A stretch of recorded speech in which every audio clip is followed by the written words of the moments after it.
Professor Sumit परते विकसुता college Dindori के commerce department से हूँ। मैं आपके लिए BA, BCom, BSc first year के छात्राओं के लिए विषय उद्यमिता विकास से संबंधित जानकारी आपको बतलाऊंगा। चलिए स्टार्ट करते हैं। एंटरप्रेन्योरशिप होता क्या है? एंटरप्रेन्योरशिप का फॉर्मेशन 3 चीजों से मिलकर बनता है, जिसमें सबसे पहला होता है एंटरप्रेन्योर। इसे प्रोनाउंसिएशन एंटरप्रेन्योर करते हैं, बाकी हालांकि अलग अलग जगहों में से एंटरप्रेन्योर भी कहते हैं। दूसरा होता है एंटरप्रेन्योरशिप और तीसरा होता है एंटरप्राइज। तो सबसे पहला होता है एंटरप्रेन्योर। एंटरप्रेन्योर वह है जो रिस्क बेयरिंग कैपेसिटी होती है, मतलब कि एक व्यवसाय को आरंभ करने के लिए उस व्यक्ति में रिस्क उठाने की क्षमता होनी चाहिए, तभी वह बिजनेस को चला पाएगा। और एंटरप्रेन्योरशिप वो होता है कि जो बिजनेस को वो चला रहा है कुशल संचालन से, कुशल डायरेक्शन से, कंट्रोलिंग से, अपने स्किल से, तो वह एंटरप्रेन्योरशिप कहलाएगी। और एंटरप्राइज वही बिजनेस जो वह व्यक्ति चला रहा है। तो ये हो गया फॉर्मेशन एंटरप्रेन्योरशिप का। अब आते हैं, हम आज 3 चीजों में ध्यान देंगे। सबसे पहले हम इसके मीनिंग जानेंगे, फिर दूसरा है डेफिनेशन और तीसरा है इसके नेचर्स और कैरेक्टरिस्टिक्स। चलिए अब हम जानते हैं इसकी मीनिंग क्या है। मीनिंग में सबसे पहले हम इस डेफिनेशन को देख लेते हैं। The ability to bear risk of establishing a new enterprises. It means कि वह एबिलिटी किसी भी एक एंटरप्राइज को स्टार्ट करने के लिए, स्टैब्लिश करने के लिए उसकी क्षमता, कि एक व्यक्ति की क्षमता एंटरप्रेन्योर की होनी चाहिए। It direction, controlling, bring changes and innovation, creativity, taking corrective actions can be called an entrepreneurship. It means सबसे पहले डायरेक्शन, कि हम वो डायरेक्शन जब देगा कि हर अपने बिजनेस को चलाने के लिए कुशल संचालन कर रहा है ना। फिर उसके बाद में कंट्रोलिंग, उसमें कंट्रोलिंग होना चाहिए कि जो भी वो रिस्क ले रहा है, न्यू आइडियाज लेके आ रहा है, उससे कंट्रोल से करे। कि एक सबसे बड़ी बात क्या होती है कि एंटरप्रेन्योर की, कि नए बिजनेस को स्टार्ट करने के लिए एक डायरेक्शन मतलब कि उससे डायरेक्ट करना, आगे बढ़ाने के लिए जो भी प्रोसेस करना है, डायरेक्ट करना, इन्वॉल्वमेंट, कि किसी भी बिजनेस को स्टार्ट करने के लिए रिस्क बेयरिंग कैपेसिटी। मोस्टली ये होता है कि जब हम किसी बिजनेस को स्टार्ट करते हैं, न्यू आइडियाज होते हैं, न्यू प्लान्स होते हैं, मगर एग्जीक्यूशन अगर करेक्ट नहीं हुआ तो 80% ऑफ बिजनेस जो है कि लॉसेस में चलते हैं। फिर उसी में उसकी कंट्रोलिंग होना जरूरी है कि हम जो भी स्टेप आगे बढ़ते हैं, जो भी डिसीजंस लेते हैं, उनमें हमारा कंट्रोल होना चाहिए। ब्रिंग चेंजेस, उनमें चेंजेस आना चाहिए। For according to situation, for consumption of consumers, उनके बिहेवियर को देखते हुए। एंड इनोवेशंस, जो भी हमने इजाद किया या फिर जो भी सर्विस हमने प्रोडक्ट या लॉन्च किया एज अ एंटरप्रेन्योर उस बिजनेस में, उसमें इनोवेटिव आइडियाज भी इंक्लूड करना जरूरी है, ताकि समय के अकॉर्डिंग वो फ्लेक्सिबल होता रहे। फिर क्रिएटिविटी, हमें उसमें क्रिएटिविटी भी लाना है ताकि हम कंपीट कर सकें उस सिचुएशन में, उस मार्केट में, ताकि आपके प्रोडक्ट की एग्जिस्टेंस वहां पे बनी रहे। फिर टेकिंग करेक्टिव एक्शंस, यहाँ पे मोस्ट प्रोबेबल ये चीज होती है कि प्रॉफिट एंड लॉस का जो रेशो है उसे हमें बैलेंस करके चलना है। तो आपके करेक्टिव एक्शंस रहेंगे, वही आपके बिजनेस को बढ़ाने में मदद करेंगे। Can be called an entrepreneurship. हाँ बिल्कुल, हम इसे एंटरप्रेन्योरशिप ही कहेंगे। टू इनोवेट, इट मीन्स कि जब कोई एंटरप्रेन्योर बिजनेस स्टार्ट करता है तो कोई जरूरी नहीं है कि उसने जो भी बिजनेस स्टार्ट किया है वो ऑलरेडी, मतलब मार्केट में समझ लीजिए कि 10 अलग प्रोडक्ट्स हैं तो उसे 11वां इजाद करना पड़ेगा। जो ऑलरेडी एग्जिस्ट है मार्केट में, प्रोडक्ट चल रहे हैं, तो उनमें कुछ ना कुछ इनोवेटिव, कुछ नया आइडियाज अपने एंटरप्रेन्योर को लॉन्च करना पड़ेगा मार्केट में, क्योंकि अपनी एग्जिस्टेंस बनाना पड़ेगा, है ना। तो उसमें innovative ideas, new ability, new composition, new concept, new ideas और न्यू प्लान को एग्जीक्यूट करना जरूरी है। दूसरा पॉइंट है economic activity. It means economic activity, हाँ इकोनॉमिक एक्टिविटी है क्योंकि इससे रेवेन्यू जनरेट होती है। रेवेन्यू जनरेट होगी, नो डाउट। एक फर्म डिजाइन किया, एक नया बिजनेस स्टार्ट किया, तो उसके लिए रिसोर्सेस लगेंगे। रिसोर्सेस से आप अपना बिजनेस सेटअप करेंगे। सेटअप करने के बाद उसके लिए आपको वर्कर्स लगेंगे, देन उनके लिए सैलरी भी जनरेट होगी। आपने रिसोर्सेज के लिए जो भी पैसे लगाए हैं उसके एवज में आपको प्रॉफिट भी जनरेट होगा। देन उसके बाद में गवर्नमेंट को भी अपन रेवेन्यू देंगे इन टर्म्स ऑफ टैक्सेस भी जाएगा, जिससे जीडीपी भी ग्रोथ होगी गवर्नमेंट की। देन उसके बाद में तीसरा पॉइंट है रिस्क बियरिंग कैपेसिटी। बिल्कुल ये रिस्क बियरिंग कैपेसिटी है, रिस्क ही है क्योंकि हाईली रिस्क है। जब आप किसी बिजनेस को स्टार्ट करेंगे या कोई भी नया काम स्टार्ट करते हैं, बहुत मोस्ट प्रोबेबल ये होता है कि वो लॉसेस में जा सकता है ना। इन टर्म्स ऑफ मनी, पैसा लगाया आपने, एक नया बिजनेस स्टार्ट किया, हाँ आगे फेलियर हो सकता है। क्यों? क्योंकि आपके पास न्यू थॉट्स नहीं है, लेकिन एक आपने स्टेप फॉरवर्ड किया है, उस काम को करने का बीड़ा उठाया है। चांसेस ऐसे आएंगे, बहुत से बैकअप प्लान्स होंगे नहीं आपके पास, तो रिस्क है बिल्कुल। 100 में से 80% चांसेस होगा जो लॉसेस आपको फेस करना पड़ेगा। देन चौथा है इन सर्च ऑफ अपॉर्चुनिटीज। ऐसा बहुत सा है कि मार्केट में ऐसे बहुत से एंटरप्रेन्योर हैं और ऐसे बहुत से बिजनेसमैन हैं जो कि अपना बिजनेस ऑलमोस्ट खो चुके हैं।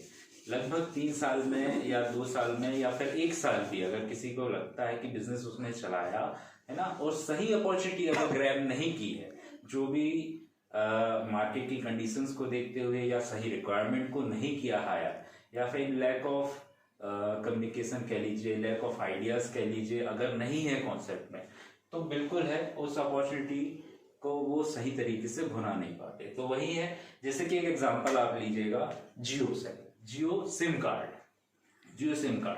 इन लोगों ने अपने प्राइसेस कम किए है ना, उसका बहुत अच्छा हाईली इन्वेस्टमेंट तो किया रिलायंस ने, लेकिन उसका बहुत अच्छा उनको रिस्पांस ये मिला कि पूरा का पूरा मार्केट उन लोगों ने कैप्चर किया है। उसका response no doubt future forecast से बहुत ही बेटर है, इनहेंस है, और उन्हें उनका बहुत अच्छा पैकेज भी मिला है। और आज की डेट में वो पूरी की पूरी अपॉर्चुनिटी ये है कि हर एक कस्टमर के पास अगर एक दूसरी सिमें हैं, लेकिन एक जियो सिम जरूर है। फिर है 5वां organisation creation. No doubt organisation creation, एक एंटरप्रेन्योर जब बिजनेस सेटअप करता है तो वो ऑर्गेनाइजेशन बिल्डअप करता है। हर एक कंट्री को एंटरप्रेन्योर्स की जरूरत है। क्यों? क्योंकि वो एक ऑर्गेनाइजेशन सेटल करेंगे, उससे क्या बढ़ेगा, एम्प्लॉयमेंट बढ़ता है, लोगों को काम मिलता है, उनकी सैलरी इनहेंस होती है, और टैक्सेशन और रेवेन्यू, कंट्री की रेवेन्यू में बहुत बड़ा हिस्सा ये ऑर्गेनाइजेशन क्रिएशन थ्रू एंटरप्रेन्योर मिलता है। फिर 6वां पॉइंट है result of high achievements and ambitions. No doubt achievements और एम्बिशंस, अचीवमेंट्स ये है कि जब आप अच्छे से काम करेंगे, हर एक चीज के लिए आप टास्क, जो भी आप डिसीजंस लेते हैं, हर एक चीज को मतलब पॉजिटिव एस्पेक्ट्स और नेगेटिव एस्पेक्ट्स पूरा तोल के और समझ कर कि मार्केट की क्या डिमांड है, क्या स्ट्रेटेजीज हैं, क्या प्लान्स हैं, क्या ओरिएंटेड हैं, उसके हिसाब से करेंगे, तब आप अचीवमेंट करेंगे। हाँ, एक एंटरप्रेन्योर एम्बिशंस बहुत होना जरूरी है, क्योंकि एम्बिशंस अगर नहीं है कि वह रिस्क नहीं उठा सकता किसी बिजनेस को करने के लिए। हाँ, अगर ये बैकअप प्लान ये कर लेगा कि नहीं मैं इसे करूंगा और मैं डेफिनेटली फेल होऊंगा, एस्पेक्ट्स तो हैं फेल होने के, लेकिन एम्बिशंस ये है कि उसे एनी हाउ आगे बढ़ाना है, रिस्क लेना है और इसे मुझे करके दिखाना है। हाँ, अपॉर्चुनिटीज अलग अलग आएंगी, अलग अलग फेसेस आएंगे, हर्डल्स आएंगे, लेकिन उन्हें फेस करते हुए एक गुड एंटरप्रेन्योर की लीडरशिप या स्किल कह लीजिए वो होनी चाहिए कि हर एक पॉइंट को समझे, मार्केट की बिहेवियर को समझे, कंज्यूमर बिहेवियर को समझे। देन है 7वां point based on principle not an institution. Based on principle, no doubt entrepreneur एक प्रिंसिपल्स है। क्यों? क्योंकि यहाँ पे साइकोलॉजी एक्सपेक्ट्स आता है, कंज्यूमर बिहेवियर आता है, और इसके कुछ रिगार्डिंग रूल्स हैं कि आपको मैनेजमेंट भी देखना पड़ेगा, यहाँ पे अकाउंटेबिलिटी भी आनी चाहिए, है ना कि ये इंट्यूशंस इट मींस तुक्का मारने वाली चीज नहीं है कि नहीं आज हमने सोचा, आज रात को मैंने सपना देखा कि भाई आज मैं सोया, कल सुबह उठ के देखा कि मैं एक बिजनेस स्टार्ट करूंगा और एक ही दिन में मैं बिजनेस को अचीव कर लूंगा, मैं हाईली सक्सेसफुल हो जाऊंगा। तो ये तुक्के वाली चीज नहीं है, ये बेस्ड ऑन प्रिंसिपल्स हैं। इसके लिए आपको मैनेजमेंट पॉसिबिलिटीज, आपके मैनेजमेंट कॉन्सेप्ट होना चाहिए, अकाउंटेबिलिटी इसलिए होनी चाहिए कि आप जो पैसा लगाएंगे, जो भी आप कैपिटल लगाएंगे, उसके लॉसेस प्रॉफिट्स को भी आप इनिशिएट करेंगे और प्लस जो एग्जीक्यूटिव में या फिर प्रोसेस में जो लगाने वाले हैं उसका भी अच्छे से कैलकुलेशन करेंगे। प्रोफेशनल एक्टिविटी, हाँ बिल्कुल, एंटरप्रेन्योर एक प्रोफेशनल एक्टिविटी है, क्योंकि आप जब बिजनेस स्टार्ट करेंगे, एडमायर करेंगे, तो आगे आपको एज अ प्रोफेशन बिहेव करना है। ये नहीं कि आपको गेट ऑन या फिर लेट इट गो करके करना है, इसे कंटिन्यूटी बना के रखना है, बिल्कुल इसे एज अ प्रोफेशन। अगर आपने इन्वेस्टमेंट किया है, नो डाउट इन्वेस्टमेंट को आप प्रॉफिट में अर्न करना चाहेंगे।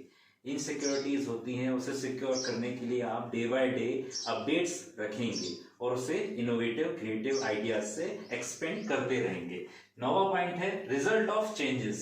नो डाउट चेंजेस आएंगे जब आप एक बिजनेस स्टार्ट कर लिए हैं, लोगों की सोशल एक्टिविटीज या फिर ट्रेंड्स, कस्टम्स, उनके चॉइस, फैशन, रिचुअल्स, इनके अकॉर्डिंग चेंजेस होते रहते हैं। तो आपको बाय ब्रांड या बाय सर्विसेज उस एंटरप्रेन्योर को अपने प्रोडक्ट में चेंजेस लाने पड़ेंगे, तब आपका जो प्रोडक्ट है वो एग्जैक्टली एग्जीक्यूट हो पाएगा और एग्जिस्टेंस बनाए रखेगा मार्केट में। 10वां पॉइंट है entrepreneur is a behaviour not a personal trait. हाँ बिल्कुल, ये एक बिहेवियर है, पर्सनल ट्रेट नहीं है। ये जो मतलब पर्सनैलिटी नहीं है कि कम्युनिकेशन स्किल अच्छी है तो आप एक अच्छे एंटरप्रेन्योर बन सकते हैं, या आप अच्छे दिखते हैं तो आप एक अच्छे एंटरप्रेन्योर बन सकते हैं, या फिर आपका वे ऑफ टॉकिंग या फिर आपका चलने का तरीका अच्छा है तो आप एक अच्छे एंटरप्रेन्योर बन सकते हैं। बल्कि एक ये बिहेवियर है। बिहेवियर इट मींस कि आप इसे सीख सकते हैं। लीडरशिप क्वालिटी जैसे सीखी जा सकती है, वैसे ही एंटरप्रेन्योर है, इसे लर्न करके, देखकर, समझकर सीख सकते हैं, है ना। तो इसलिए एंटरप्रेन्योर आप इसमें बन सकते हैं। देन 11वां है essential in all types of business. हाँ बिल्कुल, ये सभी प्रकार के बिजनेस में एडमायर कर सकता है। एंटरप्रेन्योर होना और करना हर बिजनेस के लिए जरूरी है। एंटरप्रेन्योर मतलब कि आप किसी भी बिजनेस को जब स्टार्ट करेंगे तो आप रिस्क बेयरिंग कैपेसिटी, जैसा कि शुरुआत से मैं बोलता आ रहा हूँ, एक रिस्क उठाया, आपने बिजनेस स्टार्ट किया, इसको फॉर्मेशन किया, स्टैब्लिश किया। हर बिजनेस में ये एसेंशियल नीड है और होना भी जरूरी है, तब आप एक अच्छा बिजनेस चला सकते हैं। देन 12 पॉइंट है एसेंशियल इन ऑल एक्टिविटीज। बिल्कुल, ये एक हर एक्टिविटीज में जरूरी है। जब आप बिजनेस स्टार्ट करेंगे तो अपने एम्प्लॉयज है या वर्कर्स है उन्हें दिखाएंगे कि आप मैनेजमेंट की स्किल भी आपको आता है, प्लस उसके बाद में आप एक बिजनेस पर्सन भी हैं, आपने पैसा इन्वेस्टमेंट किया, कैपिटल लगाया है, तो आप उनको कैसे मैनेज कर रहे हैं और हर एक को एक एक कार कंडक्ट कर रहे हैं। जैसे 15 नेचर और characteristics of entrepreneur. I hope आपको सभी 15 पॉइंट समझ में आ गए होंगे, और अगर नहीं समझ में आए हैं तो प्लीज कमेंट बॉक्स में जाके आप मुझे कमेंट करके पूछ सकते हैं। तो मिलते हैं न्यू वीडियो में न्यू टॉपिक के साथ। तब के लिए थैंक्स, धन्यवाद, थैंक्स फॉर वॉचिंग।